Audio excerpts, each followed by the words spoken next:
Hello, I'm Severin Suzuki speaking for ECHO, the Environmental Children's Organization. We're a group of 12 and 13-year-olds trying to make a difference.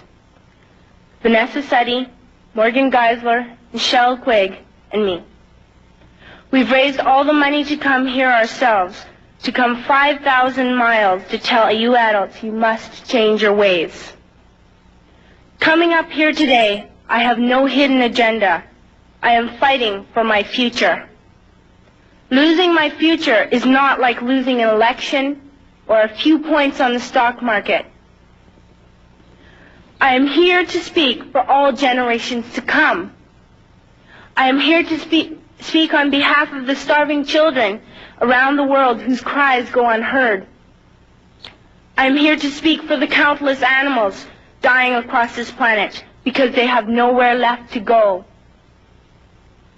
I am afraid to go out in the sun now because of the holes in our ozone. I am afraid to breathe the air because I don't know what chemicals are in it. I used to go fishing in Vancouver, my home, with my dad, until just a few years ago we found the fish full of cancers. And now we hear of animals and plants going extinct every day, vanishing forever.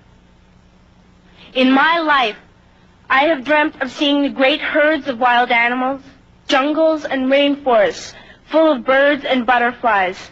But now I wonder if they will even exist for my children to see. Did you have to worry of these things when you were my age? All this is happening before our eyes, and yet we act as if we have all the time we want and all the solutions. I'm only a child, and I don't have all the solutions. But I want you to realize, neither do you. You don't know how to fix the holes in our ozone layer. You don't know how to bring the salmon back up in a dead stream. You don't know how to bring back an animal now extinct. And you can't bring back the forest that once grew where there is now a desert. If you don't know how to fix it, please stop breaking it.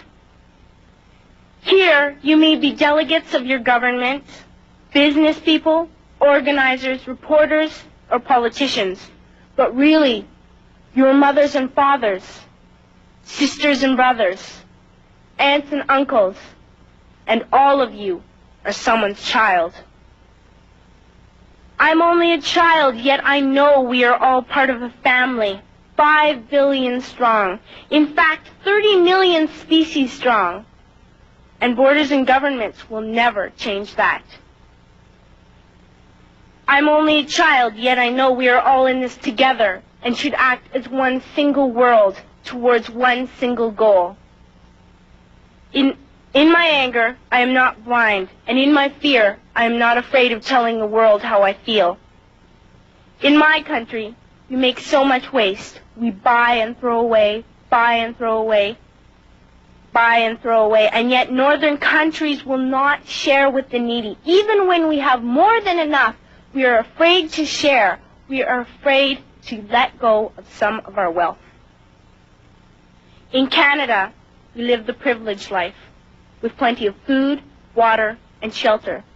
We have watches, bicycles, computers, and television sets. The list could go on for 2 days.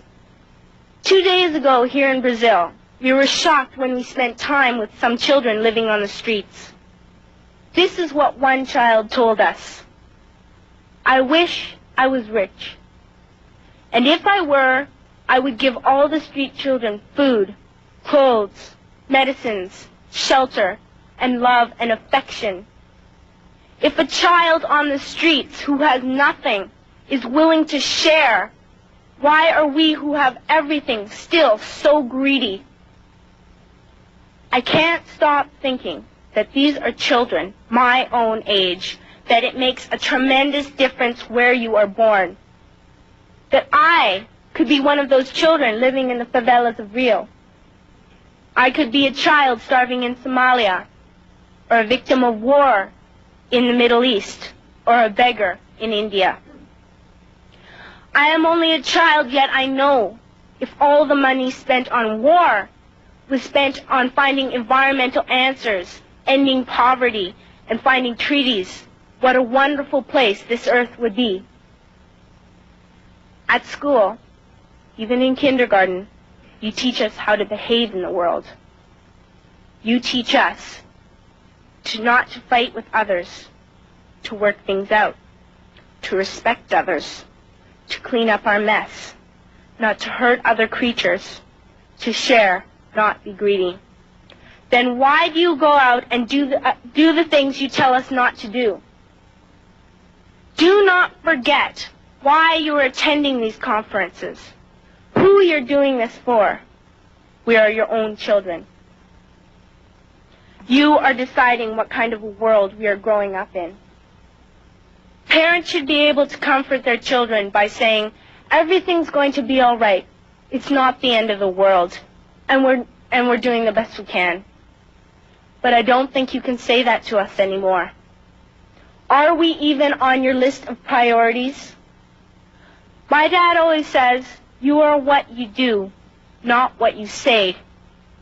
Well, what you do makes me cry at night.